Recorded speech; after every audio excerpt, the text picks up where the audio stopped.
Good evening. Welcome to South Asia Newsline. I'm Lepakshi Khurana. Here are the top stories we're tracking for you on Friday, the 25th of January. India-South Africa pledged to deepen strategic cooperation.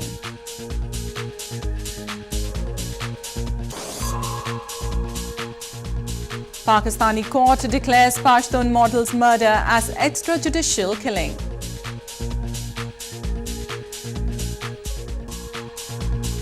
An Afghan president says problem with Pakistan is its inaction against terrorism.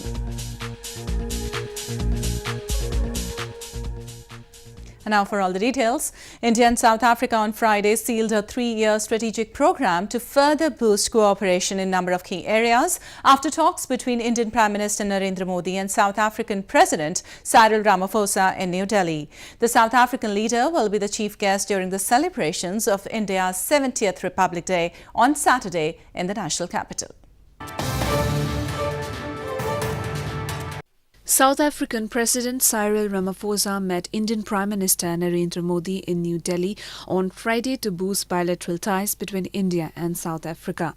During delegation-level talks, both the leaders discussed increasing cooperation in various sectors, including defence and security, trade and investment, skill development and education.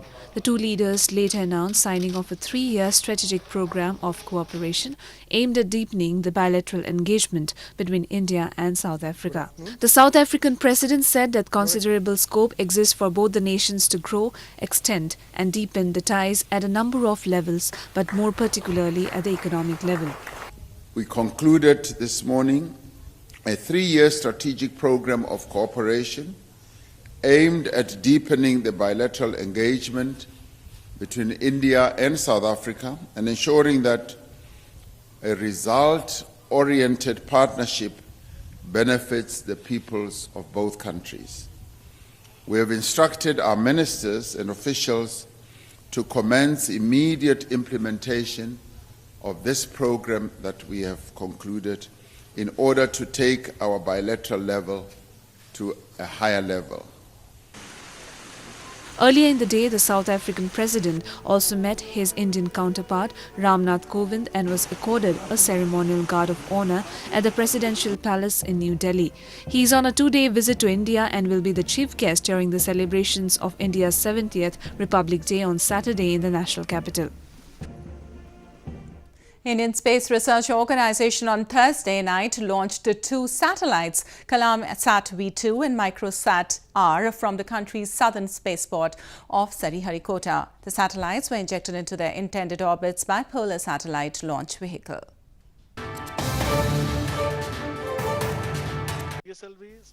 Indian Space Research Organisation or ISRO on Thursday night launched 2 satellites, Sat V2 and Microsat R, from Satish Dhawan Space Centre in southern spaceport of Sriharikota.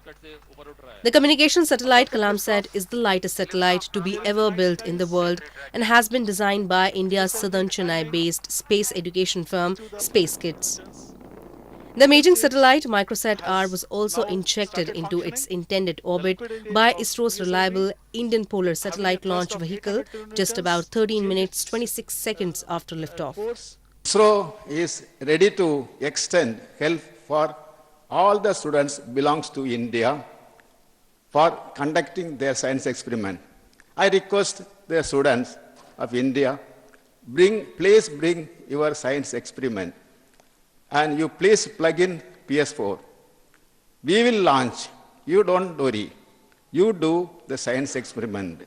You do the science research. You make India science-oriented. The opportunity that ISRO is open to us, I think, is phenomenal because you put in so much of money to build a rocket, and to give one segment for the student research is amazing. And I should say hats off to Dr. Shivan and to the entire crew of ISRO who've actually hand-holded us and, who've taken us through this journey of building this satellite. The Indian Space Agency is also working on launching its first manned space mission by 2022 that aims to send a 3-member crew to space for 5 to 7 days in a craft that will be placed in a low Earth orbit of 300 to 400 kilometers. In news from Pakistan, an anti-terrorism court in Pakistan on Thursday dismissed terrorism charges against aspiring Pashtun model Naqibullah Mahsood and 3 others in light of a report which stated their murder as extrajudicial killings. The killings had initiated a mass civil rights movement last year demanding security and protection for ethnic Pashtuns. An anti-terrorism court in Pakistan on Thursday dismissed cases of terrorism against Pashtun youth, Naqibullah Mahsood and 3 others in light of the report submitted by the committee probing their killings. Naqibullah Mahsood, an aspiring model, was among 4 people killed in a fake police encounter in Karachi in January 2018. The inquiry committee termed their murder as extrajudicial killings and said, in light of the evidence and crime scene, the encounter was fake and fabricated. Former Senior Superintendent of Police Rao Anwar and 11 of his subordinates are accused of being involved in the killings and are facing trial. The killings had initiated the Pashtun Tahaffuz movement, a civil rights movement demanding security and protection for ethnic Pashtuns. Pashtuns have long blamed that they have been targets of military operations, internal displacement, ethnic stereotyping and abductions by the Pakistani security forces. They allege that Pakistani army functions along with militant groups in federally administered tribal areas and indiscriminately uses brute force against innocent Pashtuns. In news from Afghanistan, Afghan President Ashraf Ghani on Thursday lashed out at Pakistan for its inaction in addressing the common issue of terrorism. While speaking at the World Economic Forum in Davos, he said that peace in Afghanistan will be the greatest asset for Pakistan's prosperity, but Islamabad needs to change its attitude first. Afghanistan's President Ashraf Ghani on Thursday said that peace in Afghanistan will be the greatest asset for Pakistan's prosperity in terms of energy if Islamabad changes its attitude and addresses the common issue of terrorism.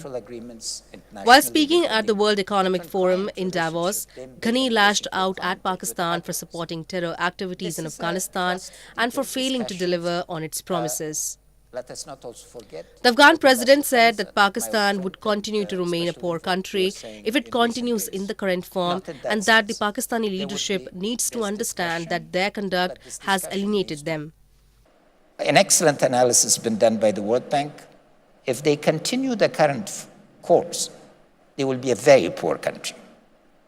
But if they change and engage in regional cooperative and fundamental economic and social and political reform, they could be a middle-income country. The choice is theirs.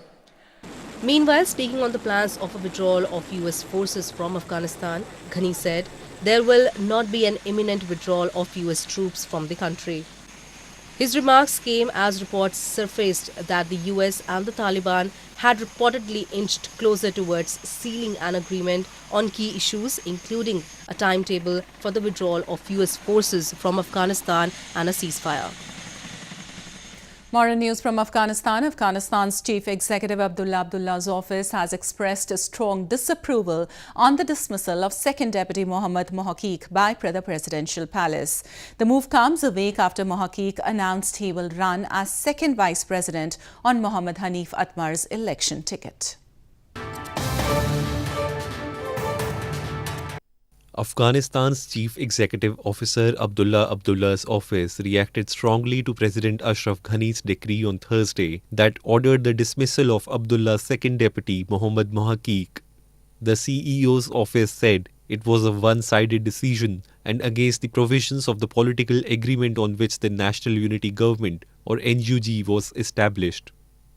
The move comes a week after Mohaqiq announced that he will be running as second vice president on former National Security Advisor Mohammad Hanif Atmar's election ticket in the July 20th presidential elections. تصمیم اصل جناب استاد محمد محقق معاون دوم ریاست اجراییه خلاف روحیه حکومت وحدت ملی و خلاف روحیه توافقنامه سیاسی حکومت وحدت ملی است که حکومت وحدت ملی تا انتخابات آینده و ایجاد حکومت مشروع دوام میکنه. Based on the law, except the president and his deputies, anyone who runs for election should step down from his post. Legal experts say that the CEO holds 50% of the powers, like the president, and Abdullah has also made it clear that he will not step down from his post until elections. Mohaqiq's office meanwhile said that an official response to Ghani's move will be made soon. A folk dance festival was organized on Thursday in Afghan capital Kabul, in which artists performed different traditional dances existing in the country. The festival was aimed at reviving the traditional dances that are at the verge of dying out. A local dance festival was organized on Thursday in Afghan capital Kabul to revive the traditional dances of the country that are at the verge of dying out. The festival was organized by the Asia Culture House, in which artists presented different types of local dances, including Attan, Hazaragi and Sama dances that were traditionally performed on special occasions. The event was aimed at keeping the art alive, as the challenges that Afghans have faced over the past 30 years have eroded the popularity of these arts. می‌خواستیم فرهنگ خود دوباره زنده کنیم چون این رقص‌ها از بین رفته فراموش شده در بین مردم دیگه چندان رواج نداره. رقص‌های محلی افغانستان در واقع بخش از پروژه شناسایی رقص‌های فراموش‌شده افغانستان است که از یک سال به این سو کارش شروع شده بود. The dancers said they practiced for the festival for 3 months and appreciated the efforts to provide them a platform to display their talent. A Qawwali music competition was recently organized in India's northern Jammu and Kashmir, in which young artists hailing from far-off areas of the province displayed their talent. The event was aimed at reviving the age-old cultural activities of the province. With an objective of providing a platform to the budding artists of rural and far-off areas to display their talent, a Qawwali competition was organized recently in India's northern Jammu and Kashmir province. The young artists hailing from different parts of the province presented their cultural performances before the audience in the famous Tagore Hall of Srinagar city. The event was aimed at reviving the age-old rich cultural activities including folk music, Sufiana and Qawwali, besides educating the youngsters about values and traditions attached to them. Basically हमारे कश्मीर में बहुत ज़्यादा talent है बहुत ज़्यादा और आज आपने देखा होगा बिल्कुल वो टैलेंट हमारे सामने है और the best part of this session was and that talent got promoted है तो मकसद हमारा ये है कि हम न सिर्फ वो हम आज तक जो कल्चर का मतलब लिया गया था नाच गाना सिर्फ हम चाहते हैं कि उसका मतलब लोग बदल दें और कल्चर का वसी मतलब जो है अक़दार जो हमारे हैं कदरें जो हमारे हैं वैल्यूज़ जो हमारे हैं उनको हम निखारना चाहते हैं उनको हम वापस लाना चाहते हैं और हम चाहते हैं कि ये प्रेयर कंपटीशन जो हुआ कव्वाली कंपटीशन जो हुआ नात कंपटीशन जो हुआ किरत कंपटीशन इससे हम अपने रूट्स की तरफ जाएं हम अपने अक़दार को वापस लाएं और हमारे बच्चे अच्छे शहरी बन जाएं. Qawwali is the most popular form of Sufi music and is traditionally sung in Sufi shrines. It is a form of devotional music that has gained popularity among the elders and the youngsters alike. It is poetry about divine love, sung with dramatic variations, with the lead vocalist seconded by the tabla, harmonium and steady hand claps of the chorus. Well, that's the way it was in South Asia this evening. Before we conclude, the top stories once again. India-South Africa pledged to deepen strategic cooperation.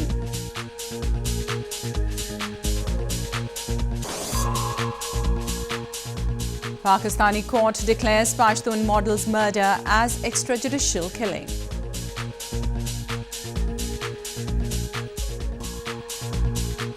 An Afghan president says problem with Pakistan is its inaction against terrorism.